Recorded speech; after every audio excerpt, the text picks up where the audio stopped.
Spider-Man. Don't know if you've heard of him. Pretty underrated character if you ask me. As a kid, I grew up with the Sam Raimi trilogy, but I love all the films. Tobey Maguire will always be my favourite. Best film from each era, Spider-Man 2, The Amazing Spider-Man, and Far From Home, because No Way Home is literally just fan service. There, I said it. And Across the Spider-Verse is in its own league entirely. It's not even, these films aren't even playing the same sport as each other. This character, as with a lot of people, had quite an effect on me as a kid. Going to parties when I was younger and always getting my face painted as Spider-Man. You can tell I was a hyper addict. I had all the Spider-Man toys.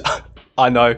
Ones that would stick to like the ceiling with like the magnets in their feet. The silly string web shooter, which would like piss out webs. That's what really made you feel like Spider-Man. When I was younger, I'd put string like around my room and then have like the Spider-Man hang on. Now, if you told Will that like, you know, give it 13 years and you'll be able to just swing around freely in a Spider-Man video game, I think 7-year-old Will would probably like just detonate on the spot because he wouldn't know what you're on about. So all he's been playing is Spyro 2 on the PS2. Although this is not peak gaming, you can only go so far with polygons and Spyro, and I didn't know how to play Spyro. I can't remember anything from it. Marvel Spider-Man was released in 2019, created by Insomniac Games, the same people who made Gearbox and Bang. The game was received really, really well, with gameplay that came along with a certain type of feeling, kind of made you feel a certain kind of way, a solid plot, and absolutely gobsmacking spectacular swinging. If you told Will that, like, you know, this is gonna be a thing, this is what you're looking in for. Spider-Man Miles Morales. A lot of people don't think Spider-Man Miles Morales is Spider-Man. I'm here to clear some things up. Spider-Man is Spider-Man, shut up. Spider-Man Miles Morales is my favourite Spider-Man game. Mainly because I don't have a PS5 to play Spider-Man 2 on, but also because I think this game really perfected the swinging. And really, this game walked so Spider-Man 2 could run. So if anything, it's a better thing I'm doing it on this video than Spider-Man 2. I'm sure 2 is like absolutely leagues better. This is before the point where you can shoot yourself halfway across the map in like less time than it takes to actually load up the game. I'd say out of Marvel Spider-Man, the first one, and Miles Morales is the most similar to 2, down to the Venom abilities and the air tricks, and like the instant load times, and the fact that I'm playing it on fucking PS4. Let's jump right into it. Let's get into the meat of the video. So, I'm gonna say something quite outlandish. Miles Morales feels like I'm playing Skate 3. Wait, I'm not joshing you, Jacob. I'm not joshing. Sit down, Mark. I know you're watching. Don't go anywhere. Spider-Man Miles Morales really makes you feel like you're playing Skate 3. So, I have a few things to say. Now we've gotten into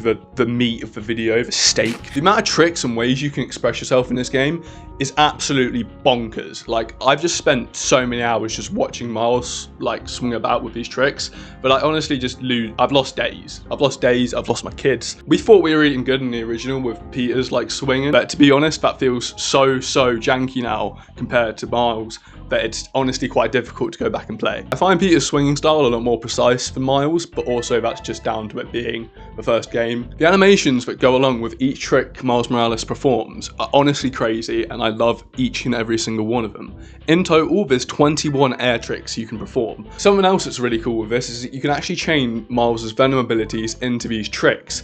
And you know the developers actually meant for you to do this, because as you do air tricks, you gain up a Venom surge. They made a game within a game. Has anyone thought of that? Has anyone thought of a game in a game? Fortnite, maybe? I don't know. They've got a few. They've got Rocket League. They've got like Lego, Minecraft. They've got Minecraft now, haven't they? That's mental. The way the Venom abilities add another layer of verticality and movement to Miles' skill set, it's kind of hard not to see him as overpowered. I'm watching these animations just activate certain like neurons in my brain, like the happy chemical. The amount of hours I've spent just swinging around on this game or trying to find new ways to combo with Miles is actually quite worrying, and I think it's some sort of statistic. I know no one else is obsessed as much as I am. So why does it feel like Skate 3? Are you tweaking, Will? Have you hit your head like really hard? Skate 3 came out in 2010, published by EA, the company we really like, guys. We really love EA. They just put DLC and everything, and it's so cool. And it's one of the most critically acclaimed skating games, right next to Tony Hawk's Potato, right next to Tony Hawk's Pro Skater. Skate 3 is one of my favourite games for such reasons as 1,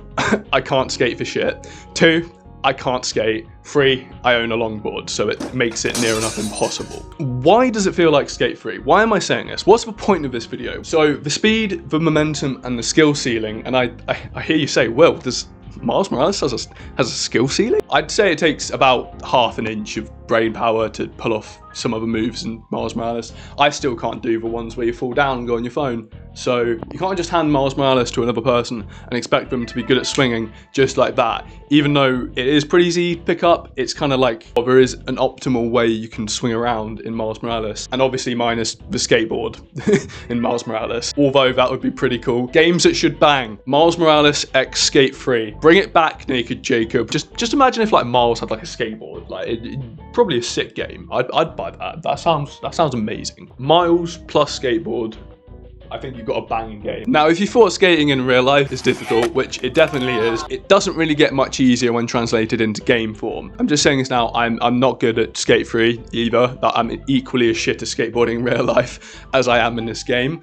Both these games have such incomparable mechanics, which is why I'm comparing them naturally. Side by side, I think it's more noticeable. The way in which you perform tricks in both games carries the same weight and momentum. It's that, oh shit, which button did I press kind of feeling. You know, that one where you just kind of like, oh cool, that was cool. How do I do it? Like, how do I can't remember. What did I press? For me anyway, you guys might just all think I'm like tweaking. If you don't fuck with Super Ultra Mega Park, consider yourself an op. When absolutely gunning it down one of the pipes in Skate 3, the same feel of momentum and speed is present. Skate 3's speed and style is comparable to the momentum and flow you build up in Spider-Man Miles Morales. Which is crazy to me because Miles Morales could just be a standalone game with just for swinging, and I think I'd probably still buy it. I'd probably still just buy it for the swinging. If it was just Miles Morales air tricks the game, then yeah, I'm there. In Spider-Man Miles Morales, there's so much to enjoy.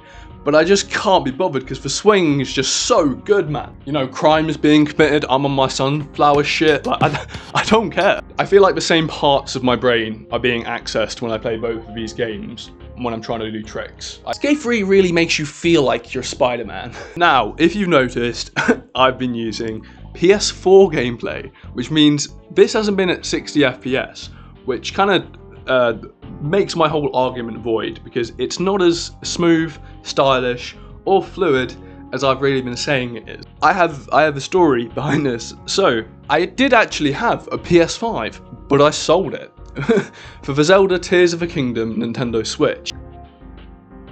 Why I decided to do this was very short-sighted, and I kind of just forgot Spider-Man 2 was coming out entirely. I just thought it just would never come out just because it took so long. We had one image for like a year, I think. It was just this image. And already having a PC and a decent laptop, I didn't really feel like I needed another beefy machine, but like there was no excuse, and I could play most of the games I had on my PS5 on my PC, so it didn't really make much sense to have it at the time, but boy do I feel stupid. And anyway, a flat screen TV I owned just went all black in the end and just decided to die, so even if I did still have it, I wouldn't have a TV worth playing it on. I really would have liked to make this video on Spider-Man 2, but alas, I haven't been lucky enough to purchase myself a new PS5 yet. So yeah, that kind of just gives me an excuse to make a part 2. Thank you very much for watching this video. If you did like it, please like the video.